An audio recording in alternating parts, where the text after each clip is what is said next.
Hello everyone, আসসালামু আলাইকুম। তো আমার আর আমার বান্ধবীর কোচিং থেকে বের হয়ে চটপটি খেতে খুবই ইচ্ছে করছিল। এখন আমরা চটপটি খাওয়ার জন্য বের হলাম। বাইরে প্রচুর রোদ ছিল, তাই আমি আমার বান্ধবীকে বললাম ছাতা টাঙানোর জন্য। ও ছাতা টাঙালো। তারপর আমরা দুজন মিলে হেঁটে হেঁটে যাচ্ছি। রাস্তায় মানুষের চলাচলও কম ছিল, আর এতটা জ্যামও ছিল না। আর এই যে রাস্তাটা দেখছেন, এই রাস্তাটা আমার খুবই ফেভারিট রাস্তা, কারণ এই রাস্তায় মানুষের চলাচল একটু কম। এন্ড নাও আমরা চটপটির দোকানে এসে পড়েছি, কিন্তু চটপটিওয়ালা মামা বললেন একটু দেরি হবে, তাই আমরা বৈষম্য বিরোধী আন্দোলনের পক্ষ থেকে আমরা আর্ট করার জন্য একটি স্কুলে চলে যাই। স্কুলের টিচারদের কাছ থেকে পারমিশন আনার জন্য আমরা আদর্শ স্কুলে চলে যাই।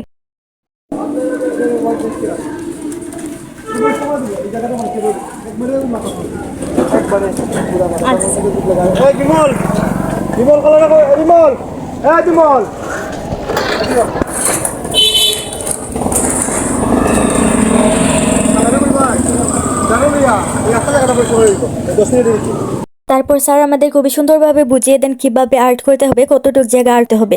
তারপর আমরা আবার চটপটির দোকানে আসি, আর এই যে আমাদের চটপটি রেডি।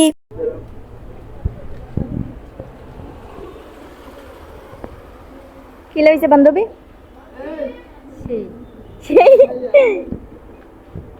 খা খা, পেট বইরা খা। চটপটি বলেন আর ফুচকাই বলেন, দুটোই আমার খুবই ফেভারিট। আমরা প্রায় কোচিং থেকে বের হয়ে এখানে চটপটি ফুচকা খেতে আসি। কিন্তু আজকের চটপটিটা বেশি একটা টেস্টি হয়নি, জানি না কেন। তাও প্রিয় জিনিস বলে কথা, টেস্টি না হলেও টেস্টি। তো এই ছিল আমার ভিডিও, সবাই ভালো থাকবেন। Thanks for watching.